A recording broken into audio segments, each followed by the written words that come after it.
saw the Nitro Athletics? Awesome. Yeah? Who thought it was great? Yeah. Different? Challenged your idea about what sport was? Challenged your idea about what athletics was? That's fairly topical and fits with what I'm going to talk to you about this afternoon, because this happens to be the start of my journey on a PhD in this issue, about whether or not we discriminate against children in sport. So I'm introducing this issue to you because Discrimination Act, the Disability Discrimination Act in Australia, actually doesn't prevent us from discriminating against people, and no children, in sport. Sport is dealt with differently. I'm going to talk to you about that this afternoon, and how I am going to embark upon a study that maybe will lead to some reform about that. But it does take us having to think about sport differently. And there's a little warning here about copyright, which nobody else did. As I said, I'm going to make this easy. I'm going to paint a picture. So if you have a think about what I'm talking to you about this afternoon, I want you to think about this child, and there are many like her. This child has a disability. She's missing a small part of a chromosome. So that means that she has many challenges, but she can clearly participate in sport, and she does. But she doesn't participate in a disability sport, in a sport that has a classification or in a separate category, because she can't be classified. Her disability is not such that lets her enter into one of the categories that we have created. No adaptation is made for her in any sport that she participates in. So she comes to the sport with a disadvantage because her disability causes her difficulties with her physical capacity. But at no time in her sport is there ever an accommodation made for her.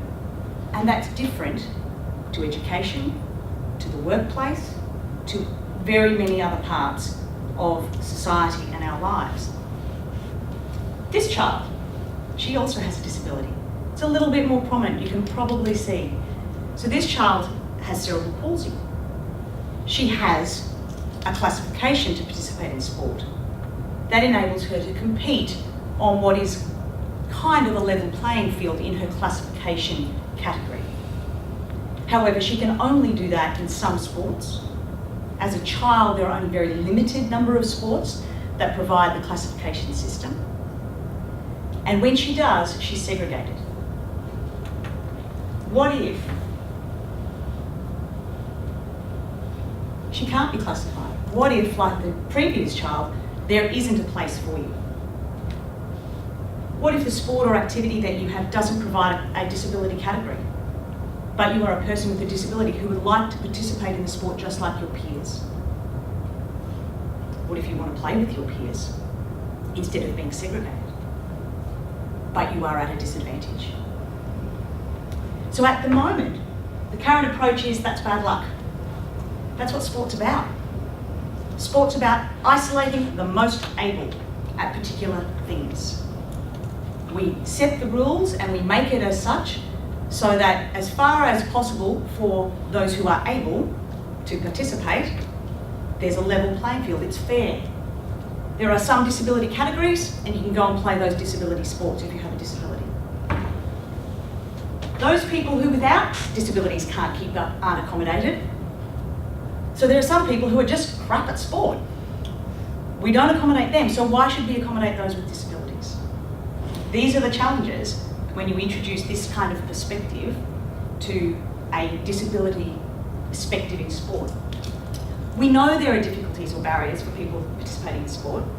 We know that because their participation rates are low. There are statistics that tell us that people with disability are far less likely to participate, certainly in organised sport, than any other category. Statistics are used to determine what are those barriers. So at the moment, previous studies and previous approaches have been to interview children with disabilities, people with disabilities, and find out those barriers and see if we can't fix those people, fix those barriers, or find them another sport, find them something else that they can do. The legislation in this country supports that approach. There's a section of the Disability Discrimination Act, section 28, which says if you are not reasonably capable of participating in a sport, You can be excluded and it's not discriminatory. It's not unlawful discrimination. So if you're not reasonably capable, you can be left out. If you are reasonably capable, it is unlawful to leave you out. But there's no definition of what reasonable capability is. And if you are reasonably capable and admitted to the sport, there's no requirement for the sport to be adapted, as other sections of the Act talk about, for other areas of life. And a good parallel is education, as we were hearing from Rick this morning. So education is adapted, and there are accommodations made, but in sport we don't. And this is controversial. You're suddenly thinking, so what do we do? Do we give every child with a disability a head start? How do we adapt a game of netball? How do we adapt a game of rugby? But this is where the way that we think about the structure of sport is important. And then this comes back to the presentation by Ruth this morning, where what I'm proposing to look at is not what's happening for the individual, not looking at it from the perspective of an individual in the sport, but looking at the structure of the sport. I'm proposing that if we were to establish, if I can establish, that it is wrongfully discriminatory to treat people with disability in this way in sport, then we might find a solution, because the solution may be found in law. So the previous way we've dealt with people with disabilities in sport and trying to find out what are the barriers, trying to find a solution for greater participation, for how it is we can increase the benefits for them, how we treat them in sport, is that we've asked those people with disabilities about their experiences. What has it been like? Why did you find it difficult? And we try to fix the person or find them another sport rather than fix the sport itself. What I'm proposing to do, that if we define the problem in the right way, if we define the problem as discrimination, then we will be able to find a solution. So I'm embarking upon a disability legal study, which is a convergence of two perspectives. One is a disability study that comes from the perspective of people with disabilities, but from the perspective that it is considered that the social construct is oppressive for people with disability. If you consider it in a very simplistic way, sport is created by us, by people. We create the rules. So back to Nitro, we can change the rules at any time. So we could change the rules to adapt a sport for a person with disability, but we don't, because our social construct has us to think sport in a particular way has particular rules that can't be changed. That's where the critical legal theory comes in, where you critically look at the relationship the law has with that social construct. And if the law says that it's not only wrongful but unlawfully discriminatory for us to structure sports in that way and not adapt sports so that a person with a disability has a fair go, then we may find a solution where the sport can be a level playing field for all. That's what I'm hoping to do. To establish its discrimination, I'm going to have to apply substantive equality theory. And at 4:15 on a Friday afternoon, I'm going to really go into what that is. However, if you think of it in that idea of the structure of sport and just under these four headings, you can see how this fits. Sport actually is the perfect example of what substantive equality is about. It rectifies disadvantage.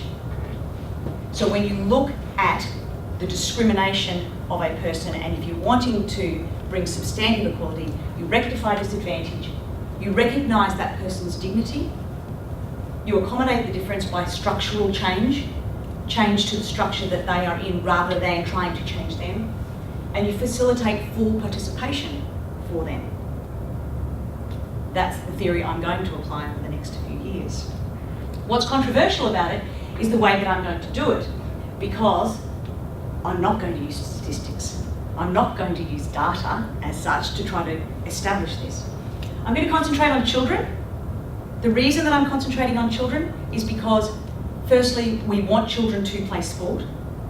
Children have different rights from adults. They are vulnerable, they need to be protected. I can look to the UN Convention for children, for disabilities, and there are lots of UN documents in relation to sport that are particular for children. I'll be looking at competitive sport, because recreational sport's easy to adapt. When there's nothing on the line, it's okay to change the rules. People don't mind. But when it's competitive, That's when I should get out that green vest that he gave me, because the competitiveness and the parents on the sideline make this very controversial. My child's a champion. Why did that child get a head start and then beat him? That's going to be difficult. I'm going to concentrate on the reasonably capable, so I'm going to narrow the scope of what it is I'm looking at. Every time I look at this topic, I go back to but we're segregating those who are in disability categories, and maybe I'll get there. But at the moment, we're starting with those that are reasonably capable, because they're the ones who are able to participate in sport, but the sport isn't fair to them. They aren't having a meaningful experience because they can't compete, they can't keep up. There are articles out of the UK that are called, but they never pass me the ball. So what sort of an experience is sport for a child where they can play, but no one ever passes them the ball because they can't keep up? So I will be looking at that social construct, and I'm not going to interview the children. Why? Because I say that misses the point. Interviewing the children looks at it from almost a medical or charity model of examining the problem. It goes back to the point, one of the issues that came out of Ruth's study, which is that the structure, if the structure is the problem, then we need to look at the structure. Secondly, it's discriminatory. I don't go and ask children without disability, would you like the sport to be fair to you? Would you like me to construct the sport in a particular way? So why am I going and asking that of children with disabilities? We know that that's an issue, we know they're at a disadvantage, and we know how to deal with the structure. It's unreliable. The studies that have been done in the past asking particularly children with disabilities what it is that is their experience in sport. Firstly, we have too small a sample group because so few of them have the opportunity to play sport. So you can't ask them what it felt like to win or lose because they've never had the chance to have that experience. Not only not winning and losing, but even participating. Children themselves have difficulty in communicating, and this is a human rights issue. This is a rights-based argument. So to ask a child about their views about their rights is not going to achieve anything when I'm looking at this structure. And it's irrelevant. This is about what it is we can do to the sport that changes it or that makes it so that we can level the playing field. If you think of that girl from the first slide, if she has physical difficulties and is at a disadvantage, can we give her a head start? Can she wear a pink pair of socks when she plays netball? And if she's wearing a pink pair of socks, you're not allowed within 6 feet instead of 3 feet of her. Those rules that we created for these sports, we created and we implement them. Why can't we just implement different ones that allow everybody onto the playing field and make sport as fair as we can to them? It goes back to the nitro athletics. Think about the nitro athletics. They changed athletics as we knew it. They changed it for media purposes. They changed it so that we would be attracted to it to watch. But that challenges what sport is. Sport doesn't have to be how we've always known it. So I'm proposing, if I can establish that it's discrimination, and you can tell I'm convinced it is, I've just got to convince everybody else. If we can establish it as discrimination and start changing social attitudes or use the law to be an influence on social attitude, if I define the problem properly, if I define it as discrimination, I can achieve that. And then sport can become a level playing field for all children to have the same opportunity. Told you I'd pick up some time. Did well, thank you. So does anyone have any questions for Simone? Yes, sorry. You said you're not doing it with that sort of data, so what actually is going to... Yeah, so my plan, so I'll be looking at, the bulk of it will be a comparative examination between us and the US. So the American Disabilities Act actually does it way better than we do. I don't think it necessarily does it as well as I'm suggesting we do it, but it does it well. And the core of it is that they alter the sport, so long as it doesn't change the fundamental aspect of the sport. I say we can go further than that, and there are lots of cases in the US. So they introduced a section in their act, and what happened was then lots and lots of cases came out of it because there was an influence on the social structure. What's interesting in Australia is that there are none. We have none because there's no legislation for us to use. If a child or a person is excluded from sport, they've got no law to go to. Nothing can help them. So yeah, so comparative. And looking at, so I'm going to do Queensland. I'm actually going to get into Queensland school sport because I want to try to have a look at the disability standards for education. If we can do it for education and we can do it in schools for education, is there an opportunity there? So narrow it as much as I can. What are the policies? Why are they? How do they work? What do we do? And I've got a bit of that I've done already. I'm very interested to follow that. That sounds fascinating, even if it is a Friday afternoon. I tried to make it fascinating. I had never thought about it like that. So going back to the first two images that we saw of the two young girls, your point is that in relation to the first girl, she falls on one side of the line that sport draws and says that she doesn't get any special attention, and the second girl falls on the other side of an imaginary line or a line that's actually drawn. Yep. And you're suggesting that the line ought to move. Yes, or that we change the lines. Yeah. Ultimately, what I have in my mind is that these children will all be integrated. Athletics is a sport that I'll look at because it's a little bit easier because it's individual. But either, there's a couple of options. You could implement a classification system for every type of disability. Now, this girl, as much as she has a syndrome, there are children with Asperger's and autism particularly who have difficulties accessing sport and being able to keep up with the rules that will never get classifications unless they have sufficient intellectual impairment. And so there's a whole group of children out there that don't play sport at all once they get to this age of 9 or 10 because no accommodation is made for them. And they can't keep up. And they can't keep up. So is this just general athletics? Because like we've got an association with Special Olympics. Yes. So obviously there is that classification Yes. for your ASDs, for this development syndrome. Yeah, but the classification, That's also- Special Olympics is for intellectual impairments. So this child doesn't have an intellectual impairment. And then there are lots of children with other disabilities who won't get physical classifications either, but have no intellectual impairment. And even if there are classifications, so just to put it in the perspective of community sport, what happened to these two children 2 weekends ago, for example, is that they go to compete. This child competes with everybody else and there's no accommodation made and does her best and comes wherever she comes. Even though with the burden she's carrying, she might have been quite brilliant at what she did. This child, she competed with 6 other children, all who had differing disabilities. They were in one multi-class category.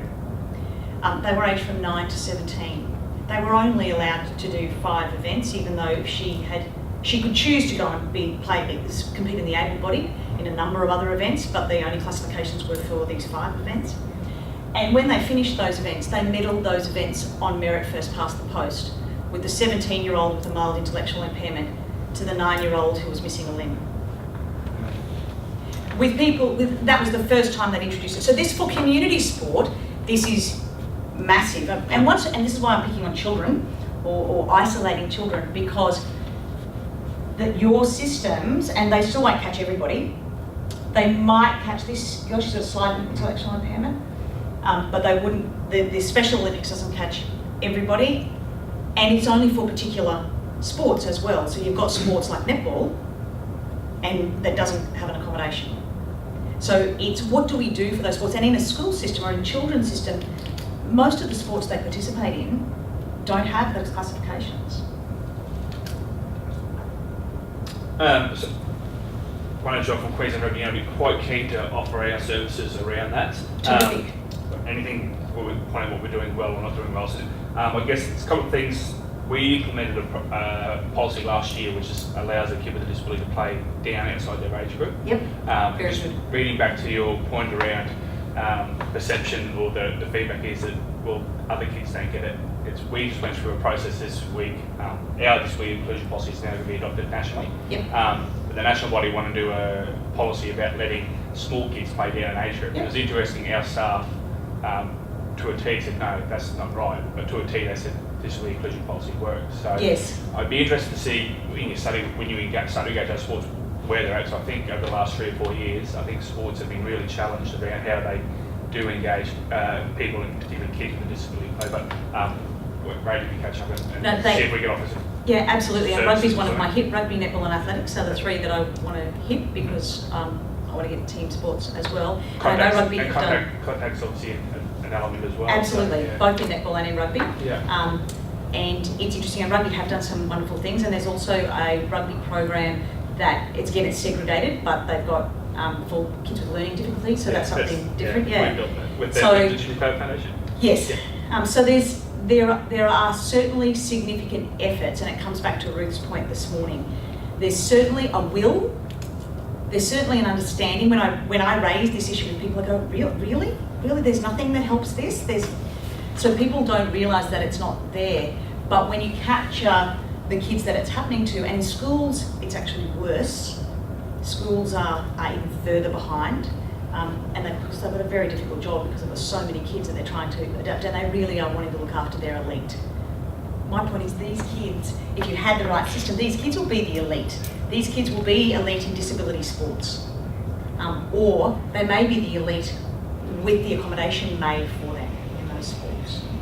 Sorry, the other point from the community sport that I had to touch on this morning as well is our clubs that have implemented that modified rugby program is from a selfish point of view.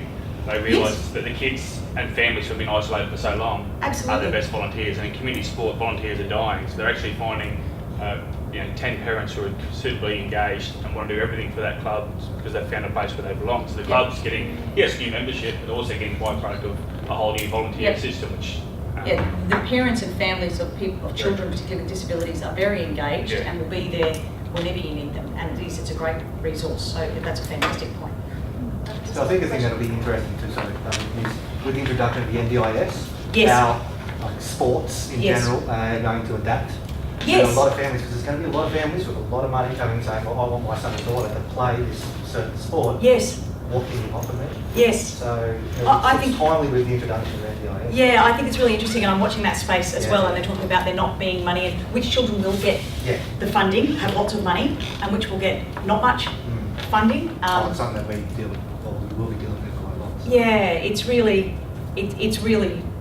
going to be very interesting, and it is exciting. As I said, the will is there, and when I raise it to people, they say, "Oh, I hadn't thought of it like that before." And it's not meant to be a stick. It's not meant to be, "Oh, you're discriminating." It's a social structure we've all grown up with, and sport in Australia particularly, it's part of our social fabric, and winning is part of our social fabric. And if you're someone I can beat, we're all better. I think it'll be intriguing to see the response you get from, I guess, just the purists who say, well, sport, you're obviously going to have those differentiations in ability, regardless of disability or not. And seeing how they adapt to it. Yeah. Like, obviously, you can make modifications, but then you still want to be able to have the opportunity just for the general person to be able to play in that complex sport without any modifications. Yeah, that's right. The mixing of it is really Yeah. difficult, and that's actually part of my challenge. My focus is the integration. I really want to try and do that. There's a lot of unified, I guess, that's new sort of, or Yes. that unified games where Yes. you've got the non-person with disability in a sporting environment or sporting team with obviously people with Yes, that's right. And the point that you make about just the difference in abilities anyway, and there's an academic in the US who has written a bit about, if you stand me next to Usain Bolt, he's going to beat me every time, and that's got nothing to do with disability. No. It's genetic, and he's got those genes and I got this genes, and that's what sport is about. How far do we go? Do we create the 46-year-old overweight female in Australia category for sports, and then I will win? Or, where do we draw the line? So there is that converse, and I'm very cognizant of that. That'll be chapter 9. Yes. A perfect example of that is in triathlon. You have a lot of categories. I can't say that I know all the categories that are provided, but in the Hall of Fame we actually have included categorised athletes so that we're including them in that respect. But also in your everydays, like age group sort of triathlons, we have Clydesdale and Athena categories as well, which are for the effectively the obese categories as well. And there is that's the exact question that I had in my head.